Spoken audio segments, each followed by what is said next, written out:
Olá, turminha do oitavo ano, tudo bem com vocês? Aqui quem está falando é a professora Patrícia, de Língua Portuguesa. Hoje daremos sequência ao nosso PET volume 6. Então vamos lá? Sejam bem-vindos à nossa semana 3. Como nossa primeira atividade, nós temos aí um box contendo as informações sobre as figuras de linguagem, né? Definindo cada figura. Resumindo, a metáfora ocorre quando se faz qualquer comparação sem utilizar expressões que indiquem que uma comparação está sendo feita, né? A metáfora é uma comparação indireta. Indireta porque não tem o conectivo entre os dois elementos que estão sendo comparados, né? Agora, a comparação já é direta, porque apresenta conectivos. Exemplo, como, assim, tal, como, igual, parece.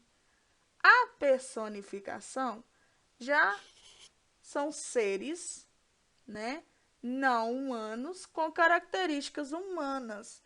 Então, ela ocorre quando se atribui características humanas àquilo que não é humano. A metonímia já é trocar o todo pela parte. A hipérbole é o exagero, o eufemismo é falar algo de maneira mais suave, a ironia é falar uma coisa, mas pensar outra.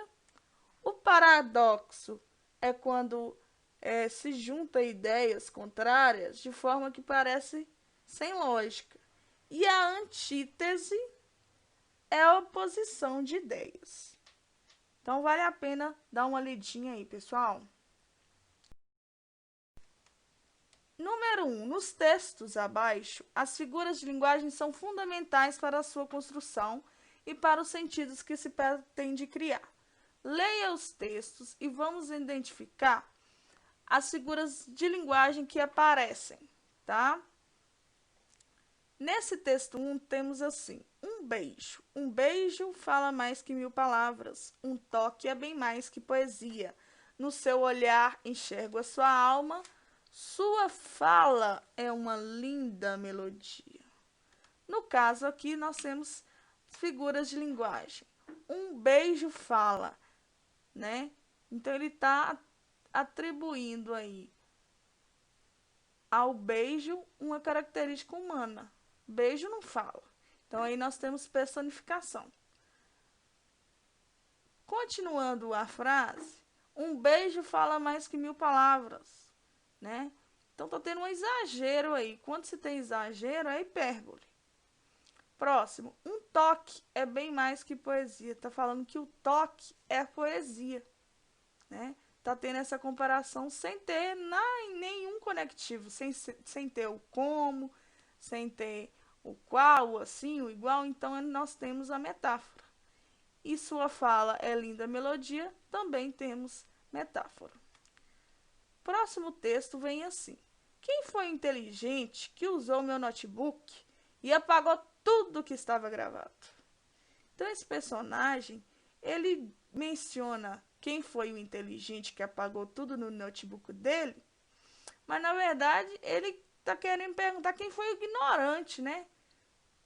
Quem que foi que apagou tudo do computador? Então, quando a gente fala uma coisa e querem dizer outra, significa que a gente está utilizando a ironia. Texto 3. Tá se olhando no espelho, Zé Lelé? Eu não. Ele é que tá me olhando. Então, pessoal, nessa tirinha, o espelho que está me olhando, ele fala assim. Então, espelho não olha. Ele está tendo uma característica de um ser humano. Então, por isso que nós temos a personificação.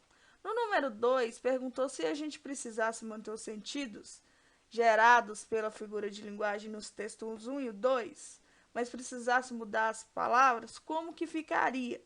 Então, nós pegamos uma figura de linguagem do texto 1 e outra do texto 2. Então, ficou assim. Era só para a gente modificar as palavras, mas contendo a figura de linguagem. Então, primeiro ficou um beijo tem mais significados que todos os dicionários do mundo. Então, continuou tendo o exagero, a hipérbole. Quem foi o gênio que usou meu computador e apagou tudo?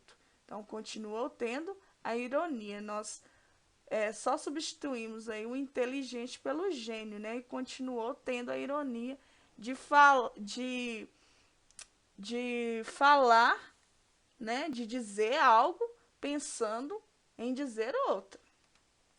Nós temos aí como atividade 2 essa informação sobre a variação linguística, que é um movimento comum e natural de uma língua. A variação na forma de falar pode ocorrer devido a fatores como a região, o sexo, a idade, a classe social do falante e o grau de formalidade do contexto de comunicação. Dentro dessa variação, podemos encontrar o tipo de linguagem ao qual se fala, formal, culto, informal, coloquial, poética, técnica, profissional, científica, regional, dentre outras. A tirinha de Chico Bento. Aí tá mais lotado que o armazém do Inhobanabé de fiado. Os peixes não são burros, preferem um lugar sossegado sem povaréu. E é aqui que eu vou ficar. Que tipo de linguagem foi utilizada pelos personagens da tirinha? Uma linguagem regional e informal. Que fator fez com que essa linguagem fosse empregada, pessoal? A decisão de representar o jeito típico de falar da região do personagem, no caso, Chico Bento. No número 3, nós iremos destacar os tipos de alterações notadas em relação ao que é considerado padrão, retirando da tirinha que acabamos de ler, tá bom? Então, é a mudança na forma de pronunciar as palavras, se teve palavras novas, palavras com sentidos diferentes, mudanças na estrutura das palavras, acréscimo ou supressão de letras, no chão de palavras e outros. Então, nós temos a pronúncia, né, que tem lá o que, em vez de que, o i em vez de em, o de em vez de de, né, o i em vez de o e. Palavras novas, o num, que na verdade lá pode ser considerado não. Os sentidos diferentes, burro. Esse burro lá não é animal, esse burro é uma pessoa sem inteligência. A supressão de letra, né? Tá, nho, peixe, burro, vou, ficar, né? Em vez de ficar, estar, vou. Troca de ordem das letras, né? Preferem, que está lá, em vez de preferem. Acréscimo de letra, né? Sossegado, aí lá tá assossegado. No número 4, pede assim: você nota que as mudanças destacadas, né, nesses desvios da norma padrão também acontecem em sua fala ou no modo de falar das pessoas de sua família ou de comunidade? Então, tem alguma coisa no jeito de falar do Chico Bento que é parecido com o seu jeito de falar ou das pessoas que você convive? Essa que é a pergunta. Então, para mim, no meu caso, tem sim a pronúncia de algumas palavras, no meu caso, a redução de letras, por exemplo, eu falo muito ser, tá, em vez de você, está, né? Cafezinho, queijinho, jeitinho. Então, tem todo esse desvio da norma padrão aí no nosso dia a dia, sim.